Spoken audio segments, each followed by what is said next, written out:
नमस्कार, मैं श्रीमती हेमा रूपावत राजकीय कन्या महाविद्यालय बूंदी से सहायक आचार्य गृह विज्ञान। गृह विज्ञान में पाठ द्वितीय में पढ़ाया जाने वाला विषय है पारिवारिक साधन व्यवस्था एवं आंतरिक सज्जा का एक चैप्टर है यूनिट सेकंड का गृह व्यवस्था में निर्णय प्रक्रिया, जिसको कि आज हम कक्षा में पढ़ेंगे।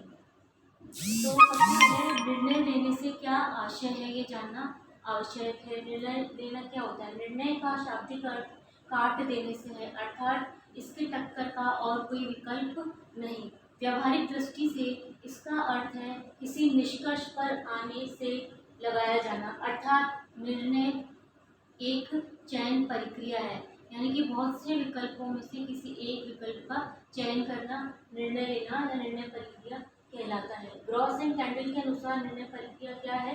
तो प्रबंध प्रक्रिया के विभिन्न चरण वस्तुतः निर्णयों की श्रृंखला मात्र है, जिसमें प्रत्येक निर्णय अंतिम निर्णय पर आधारित होते हैं। ये बताया था ग्रॉस एंड कैंडल ने कि निर्णय प्रक्रिया क्या होती है। अब हम जानेंगे निर्णय प्रक्रिया या निर्णय लेने की विशेषताएं।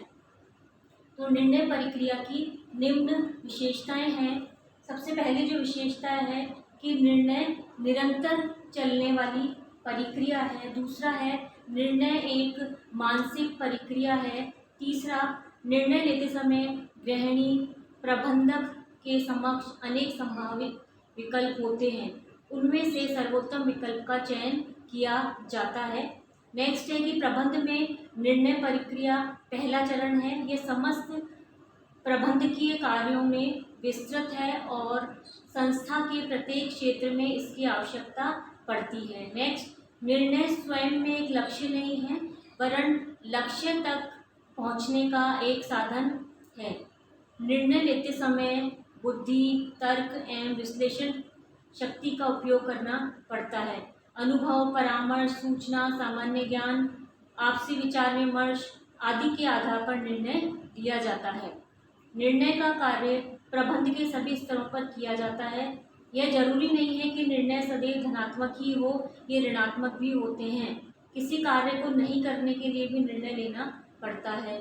निर्णय लेने की प्रक्रिया में मूल्यांकन करना जरूरी है। इसका कारण है कि इसमें दो से अधिक विकल्पों में से सर्वश्रेष्ठ विकल्प का चयन करना पड़ता है। दूसरा, निर्णय के परिणाम का मूल्यांकन करके अपेक्षित परिणामों से उसकी तुलना की जाती है। प्रबंध के सभी कार्यों जैसे नियोजन, संगठन, नियंत्रण, समन्वय आदि में निर्णय के महत्वपूर्ण स्थान है। निर्णय में समय तत्व यानी कि टाइम फैक्टर का विशेष महत्व है। समय, परिस्थिति, कार्य के स्वरूप आदि में निर्णय आने पर निर्णय भी परिवर्तित हो जाता है। निर्णय में दृढ़ता तत्व महत्वपूर्ण होता है। एक बार निर्णय लिया जाता है उस पर अडिग रहना चाहिए, अन्यथा बार बार निर्णय बदलने से समय, धन एवं शक्ति की बर्बादी होती ही है, साथ में कार्य संपादन में भी मुश्किलें आती है। निर्णय में वचनबद्धता होती है, क्योंकि निर्णय लेने के उपरांत निर्णायककर्ता वचनबद्ध हो जाता है। निर्णय के अनुसार ही उसे समस्त नियोजन का कार्य करना पड़ता है तथा समस्त प्रबंध प्रक्रिया भी उसी के अनुरूप संपन्न की जाती है। निर्णय का उद्देश्य होता है वह न किसी लक्ष्य उद्देश्य की प्राप्ति के लिए ही लिए जाते हैं। निर्णय में विवेकशीलता एवं बुद्धिमानी का होना अनिवार्य है। निर्णय से भिन्न है, अर्थात निर्णय लेने की प्रक्रिया है, जबकि निर्णय इस प्रक्रिया का अंतिम परिणाम है। निर्णय प्रबंधक की कुशलता का मापदंड है। ये हमने पढ़ी निर्णय लेने की विशेषताएं या फिर निर्णय प्रक्रिया की विशेषताएं। बच्चों, अब हम जानेंगे कि निर्णय प्रक्रिया के मुख्य चरण क्या हैं। तो निर्णय प्रक्रिया के मुख्य चरणों में सबसे पहला है निर्णय का समस्या की पहचान करना या निर्णय की जाने वाली समस्या को परिभाषित करना। निर्णय प्रक्रिया का प्रथम चरण समस्या को पहचानना, उसे परिभाषित करना है। हालांकि यह सुझाव प्रथम दृष्टि से बेतुका और बकवास प्रतीत होता है, परंतु यह सही है कि जब समस्या ही परिभाषित नहीं है तो समाधान कैसा। यह तो ठीक उसी प्रकार है जैसे कैंसर के रोगी को टीबी ठीक होने की दशा में दवाई दी जा रही हो।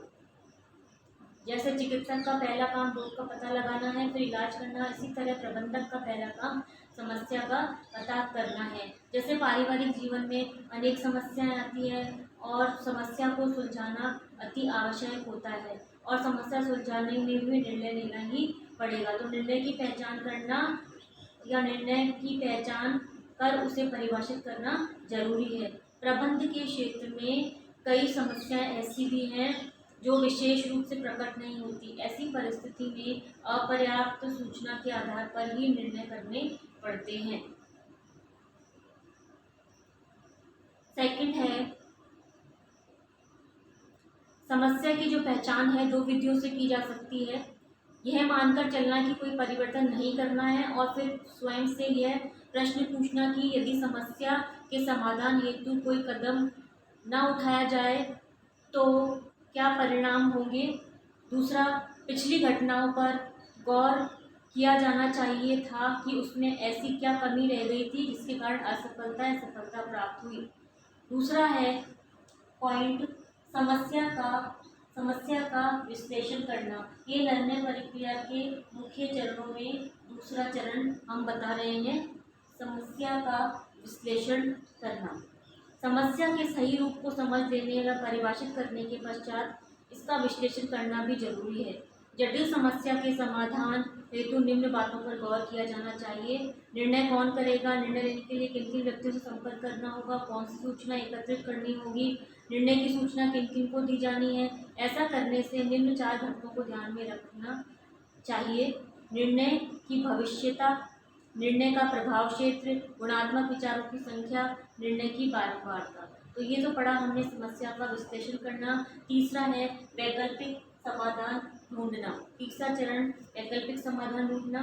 समस्या को परिभाषित एवं विश्लेषित करने के पश्चात उसे हल करने के लिए वैकल्पिक समाधानों को ढूंढना आवश्यक है। प्रत्येक समस्या के अनेक विकल्प होते हैं या हो सकते हैं। जितना अधिक विकल्प को खोजा जाएगा समस्या का समाधान स्वतः होता चला जाएगा। यदि समस्त विकल्पों पर विचार करना संभव नहीं है तब कुछ महत्वपूर्ण विकल्पों पर विचार अवश्य किया जाना चाहिए। इसके लिए परिवार के सदस्यों को भी सम्मिलित करना चाहिए, उनसे विचार विमर्श करना चाहिए कि आज जिस समस्या का हल किया जाना है कल भी वह समस्या रहेगी और समाधान भी वही होगा। समय परिवर्तन के साथ समस्या के समाधान में भी परिवर्तन होगा। समस्या एक हो सकती है परंतु हल अलग अलग हो सकते हैं। जिन व्यक्तियों को विकल्पों के बारे में अधिक जानकारी होती है, सामान्य ज्ञान अधिक होता है, अनुभव ज़्यादा होते हैं, वे अच्छे ढंग से समस्या समाधान हेतु उत्तम हल ढूंढ लेते हैं। उदाहरण, एक व्यक्ति को फ्रिज खरीदनी है, उसे फ्रिज के सभी मॉडल के बारे में पर्याप्त जानकारी है तो उसे फ्रिज के चयन में परेशानी नहीं होगी क्योंकि प्रत्येक फ्रिज के बारे में उसे पता है। जबकि एक व्यक्ति को जिसे फ्रिज के बारे में कुछ नहीं पता फ्रिज खरीदनी है तो परेशानी होगी क्योंकि उसके सामने अनेक रूपों में अनेक मॉडल की फ्रिज दुकानदार दिखाता है तो वो भ्रम जाल में फंस जाता है और कंफ्यूज हो जाता है आखिर कौन सा फ्रिज उसके लिए उत्तम है। ऐसे बहुत सारे उदाहरण हैं जो हम देख करके वैकल्पिक समस्या का समाधान ढूंढने जैसे चरण को समझ सकते हैं। नेक्स्ट है विकल्पों के संबंध में चिंतन करना। ये है चौथा चरण निर्णय प्रक्रिया का।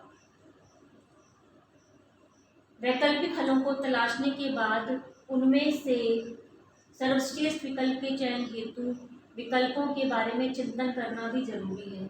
निर्णयकर्ता को प्रत्येक संभावित विकल्प के परिणामों के संबंध में गहराई से सोचना चाहिए। सभी विकल्पों के परिणामों का तुलनात्मक मूल्यांकन कर उससे अधिकतम लाभ हानि का पता लगाया जा सकता है तथा यह मालूम किया जा सकता है कि कौन सा विकल्प सफलता की सबसे अधिक संभावना प्रदान करता है। यानी कि कौन सा बहुत सारे विकल्पों में से कौन सा ऐसा विकल्प चुना जाए और कौन सा ऐसा विकल्प होगा जो कि समस्या के हल को ढूंढने में सर्वश्रेष्ठ होगा और सफलता की सबसे अधिक संभावना प्रदान कर सकता है। नेक्स्ट पॉइंट है सर्वश्रेष्ठ विकल्प का चयन करना। ये है पांचवा पॉइंट, सर्वश्रेष्ठ विकल्प का चयन करना। वैकल्पिक हलों की खोज के पश्चात उनमें से सर्वश्रेष्ठ हल को चुनना आवश्यक है। इसके लिए निम्न दृष्टिकोणों से विभिन्न हलों पर तुलनात्मक रूप से विचार करना चाहिए। इसके लिए तुलनात्मक विचार बहुत से हो सकते हैं कि क्या जोखिम है, क्या खतरा है, विकल्प को चयन करने में कितने प्रयत्न हमें करने पड़ेंगे, कम प्रयत्न करने पड़ेंगे, इसके चयन के लिए ज़्यादा प्रयत्न करना पड़ेगा, कौन सा समय इस विकल्प को चयन करने के लिए सर्वश्रेष्ठ रहेगा। तो समयानुकूलता को भी ध्यान में रखा जाना चाहिए। साधनों की सीमितता, सीमित साधन में हम जिस विकल्प का चयन कर रहे हैं तो उसमें सीमित साधन लगेंगे या अधिक साधनों के लगने की संभावना है। साधन अधिक लगेंगे तो समय, शक्ति और श्रम तीनों अधिक लगेगा, साथ में धन भी अधिक लगेगा। तो साधनों की सीमितता को ध्यान में रखा जाना चाहिए। किसके लिए? जबकि सर्वश्रेष्ठ चयन करना है तब। नेक्स्ट चरण है निर्णय को प्रभावी ढंग से क्रियान्वित करना। कार्यों की सफलतापूर्वक निष्पादन एवं समस्या के हल के लिए केवल संभावित विकल्पों में से सर्वश्रेष्ठ विकल्प का चयन लेने का निर्णय कर लेना ही पर्याप्त नहीं है, बल्कि निर्णय को प्रभावी ढंग से क्रियान्वित करना भी जरूरी है। क्रियान्वयन के बिना निर्णय का कोई महत्व नहीं है, बल्कि इसे केवल अच्छे इरादों की घोषणा मात्र ही कहा जा सकता है। यदि निर्णय को प्रभावी ढंग से क्रियान्वित करना कठिन बात है, क्योंकि उद्योगों के क्षेत्र में निर्णयकर्ता स्वयं कोई कार्यवाही नहीं करता, वह कार्यवाही अनेक उसके अधीनस्थों सब ऑर्डिनेट्स को करवाता है या उनको सब ऑर्डिनेट्स को करना पड़ता है कार्यवाही को। इसके लिए जरूरी है कि निर्णयकर्ता द्वारा लिया गया निर्णय उसके अधीनस्थ कर्मचारी उसे अपना निर्णय समझकर पूरे मनोयोग से क्रियान्वित करें। गृहिणी को निर्णय की सूचना परिवार के सभी लोगों को समय पर देनी चाहिए। निर्णय ऐसा होना चाहिए जिससे परिवार के सभी सदस्य स्वीकार करते हों, उससे खुश होते हों तथा सहयोग करते हों। बिना क्रियान्वयन के निर्णय का वही अर्थ है जो आत्मा बिना शरीर का है। नेक्स्ट चरण है निर्णय के परिणामों को स्वीकार करना। निर्णय के परिणामों को स्वीकार करना या स्वीकारना, निर्णय का जो परिणाम है उसको स्वीकार करना निर्णय प्रक्रिया का आधार्य सोपान है। निर्णयकर्ता को अपने निर्णय के परिणामों को भुगतने के लिए तैयार रहना चाहिए। यह जरूरी नहीं है कि निर्णय हमेशा अच्छा ही हो या उसके परिणाम धनात्मक ही हो, उसके परिणाम ऋणात्मक भी हो सकते हैं।